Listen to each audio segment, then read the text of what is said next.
জয় শ্রীকৃষ্ণ। রাধে রাধে বন্ধুরা, গীতার কথা বাংলা চ্যানেলে আপনাদেরকে স্বাগতম। শ্রীমদ্ ভাগবত গীতা এটি এমন একটি বই যা মানুষকে জীবনযাপনের সঠিক পথ দেখায়, ধর্ম, কর্ম ও প্রেমের পাঠ দেয়। শুধু জীবদশাই নয়, গীতার জ্ঞান জীবন পরবর্তী সময়ের জন্য উপযোগী বলে বিশ্বাস। এই বইয়ে ভগবান কৃষ্ণের সেই উপদেশগুলির বর্ণনা রয়েছে যেগুলি তিনি মহাভারতের যুদ্ধের সময় অর্জুনকে দিয়েছিলেন। গীতায় বর্ণিত উপদেশ আজও একই রকম প্রাসঙ্গিক। গীতায় 18টি অধ্যায় এবং 700 শ্লোক রয়েছে, যাতে ধর্মের পথে চলার সময় ভালো কাজ করার শিক্ষা দেওয়া হয়েছে। জীবনের সমস্ত দ্বিধা ও সমস্যার সমাধান গীতায় পাওয়া যায়। এটা মনে করা হয় যে গীতার বাণী অনুসরণ করলে জীবন বদলে যায় এবং একজন মানুষ প্রতিটি কাজে সাফল্য পান। আসুন জেনে নেই শ্রীমদ্ভাগবত গীতার অমূল্য ভাবনা সম্পর্কে। গীতার উপদেশ।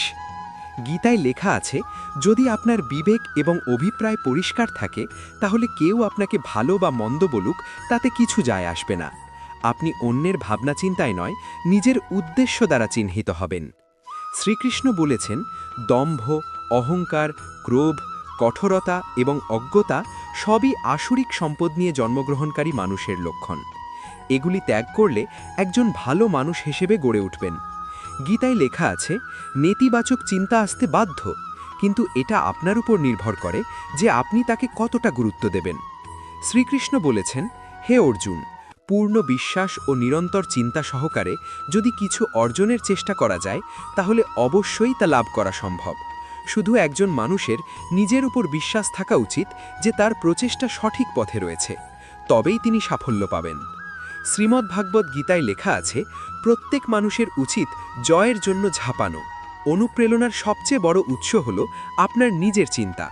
তাই বড় চিন্তা করুন এবং জেতার জন্য নিজেকে অনুপ্রাণিত করুন। গীতায় শ্রীকৃষ্ণ বলেছেন, ক্রোধের সময় একটু থেমে যাও, ভুল করলে একটু ঝোঁকো, তাহলেই পৃথিবীর সব সমস্যার সমাধান হয়ে যাবে। ক্রোধ এবং অহংকার এই দুটি জিনিসই মানুষের ধ্বংসের কারণ। গীতায় লেখা আছে, প্রয়োজন বদলানোর সাথে সাথে মানুষের কথা বলার ধরনও বদলে যায়। তাই সময়ের সঙ্গে পরিবর্তনশীল ব্যক্তিদের চিহ্নিত করা খুবই গুরুত্বপূর্ণ। এ প্রসঙ্গে উল্লেখ্য, বাড়িতে শ্রীমদ্ভাগবত গীতা রাখার এবং পাঠ করার সময় কিছু বিষয় মাথায় রাখা উচিত, তবেই আপনি সম্পূর্ণ ফল পাবেন। শ্রীমদ্ভাগবত গীতা গ্রন্থ একটি অত্যন্ত পবিত্র গ্রন্থ। এটি সর্বদা পুজোর স্থানে রাখুন। স্নান না করে এই বই স্পর্শ করবেন না। যে কোনো সময় গীতা পাঠ করা যেতে পারে, তবে আপনি যদি কোনো অধ্যায় শুরু করে থাকেন তাহলে তা মাঝখানে না রেখে শেষ করেই আসন থেকে উঠবেন। পাঠ শুরু করার আগে ভগবান গণেশ এবং শ্রীকৃষ্ণকে স্মরণ করুন। আপনি যে ভঙ্গিতে প্রতিদিন আবৃত্তি করেন সেই ভঙ্গি ব্যবহার করুন। শ্রীমদ্ভাগবত গীতা নিচে বা মাটিতে রেখে পাঠ করা উচিত নয়। এর জন্য পুজোর চৌকি বা কাঠ অর্থাৎ কাঠের স্ট্যান্ড ব্যবহার করুন। চলুন বন্ধুরা, আজকে এতটুকুই। আমাদের চ্যানেলে নতুন হয়ে থাকলে অবশ্যই চ্যানেলটিকে সাবস্ক্রাইব করে আমাদের পাশে থাকুন।